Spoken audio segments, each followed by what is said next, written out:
Happy Tuesday, Mark. Happy Tuesday, Susie. How's it going? Oh, pretty good. You're in a new location.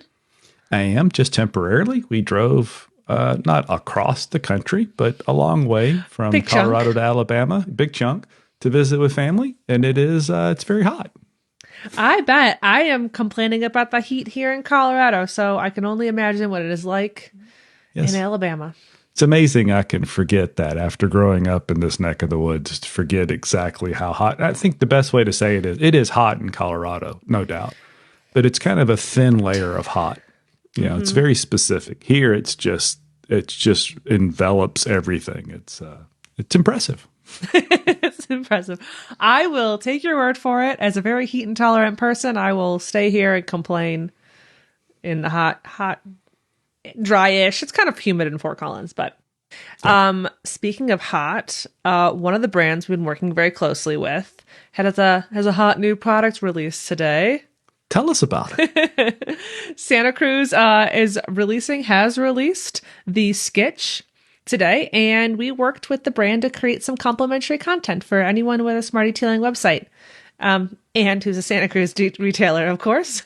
Yeah, and we've got the opt-in link. We'll put that in the show notes, so you will get an email today. Yes. And that's how you can opt in. But if for some reason you don't see that email or find that email, or you're here listening to us, so you're there at the show notes, click the link, opt in, we'll take care of the rest, right? Yep. We will update your website for you, make it nice and easy. Yeah. It looks really cool. So excited about that. Another kind of, I think, product-y, maybe reminder, update, recommendations. Speaking of all the heat. Speaking of heat in August, snow sports.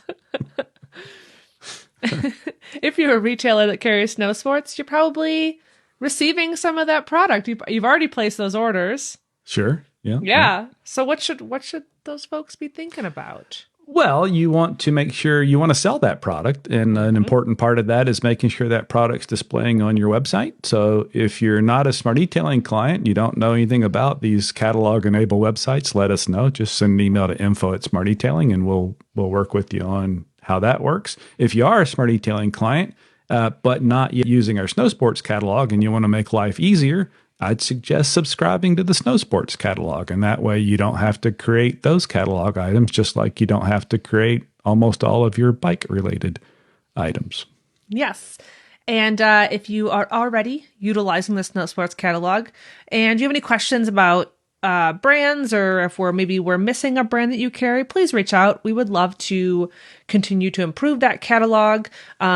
Maybe there's just a brand we haven't been able to get in touch with. We've been trying. Maybe you can help make that connection.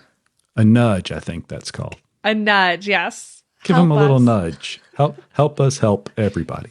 Yes. Good. So please let us know. But yeah, we have seasonal content. There's durable content, complimentary in the library for snow sports retailers. All kinds of stuff. Maybe it's time to start thinking about those things. Time passes quick. I can't believe it's already mid-August. So, I don't want to talk about it. It will be snowing again very soon. I'm emotionally unprepared for cyclocross season. Oh, yeah. I'm indifferent because I don't race cyclocross. I contemplate not doing it every year because it's hard, but it's all hard. It looks hard. It looks about 100 miles worth of hard packed into 45 minutes or an hour. It's emotionally trying for me. I don't know. Anyway, maybe it's a good segue. All the bike work I have to do. That's the emotional You should part. probably schedule that. And sometimes Yes. people use calendars to schedule that. And sometimes people use Google calendars to schedule that. Mark. And that brings us to this week's tech tip. I was looking at some analytics on our how-to videos. So a lot of the popular things we get asked, we've created cute little how-to videos that walk you through those things. The fourth most watched video in the last month is our Google Calendars integration video, which tells me that's still a popular thing. So if you're not using that, the idea is that if you're already using a Google Calendar to manage something, events or bike rides or whatever, Instead of duplicating that on a page on the site to try and keep up with events on your website, just use that calendar. There's a Google Calendar integration, and I've got a link in the notes to the Help Center page. And there's also one of those how-to videos. Obviously, that's what triggered this. That's embedded in that page. And it'll walk you through how to create a Google Calendar page on the site and then connect your existing Google Calendar to that, so that you don't have to duplicate work. It just automatically updates. And depending on how you do it, it can update in both directions. You could actually add an event on the website, and that'll get put back on the Google Calendar itself. So pretty handy. And I think it still must be handy for folks because, again, it was the 4th most watched video in the last month. So there you go.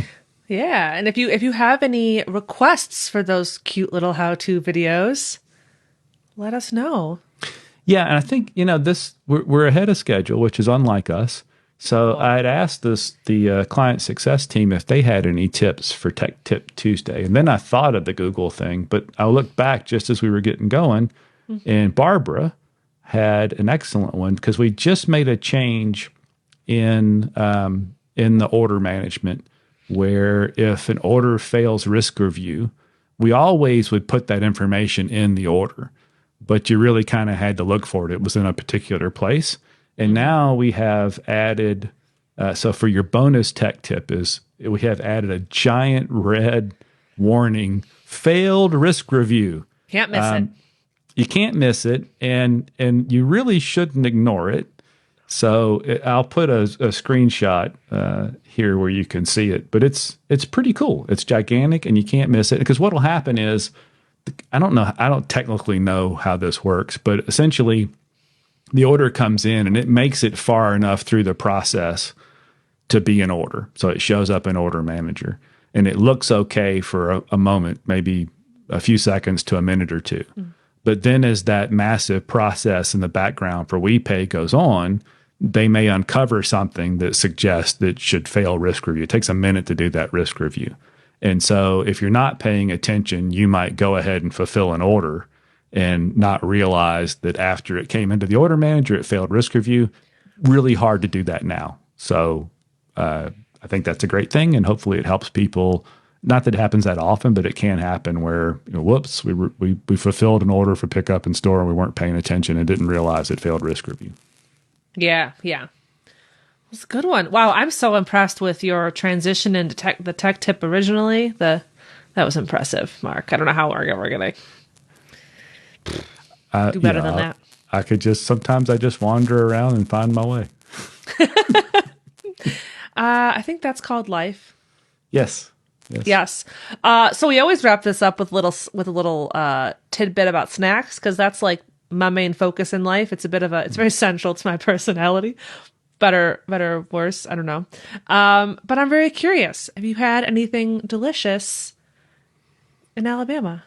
We, first of all, yes, we've had Mexican food, and we went to a Japanese restaurant last night, which doesn't sound like Southern food, but there are a remarkable number of Mexican restaurants around here, and some of them are quite good. This one was too. But the most exciting thing about eating here versus Colorado are the price of things. Oh. It is shocking that my wife, my daughter, my son-in-law, and I can all go out to dinner and have a nice time. And when the bill comes, it's really less than Melissa and I would spend alone in Colorado. That's nice.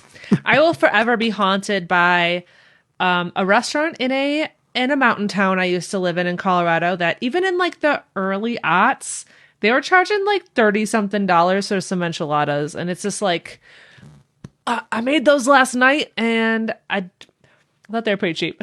But we had some good food there. We're getting a little more southern tonight. We're going, and I don't recall the name of the place. If I can figure it out, I'll put it in the notes in case you're in the area. But there's a fried chicken restaurant that is supposed to be stellar. Yeah, we'll see you then. We'll see you next Tuesday.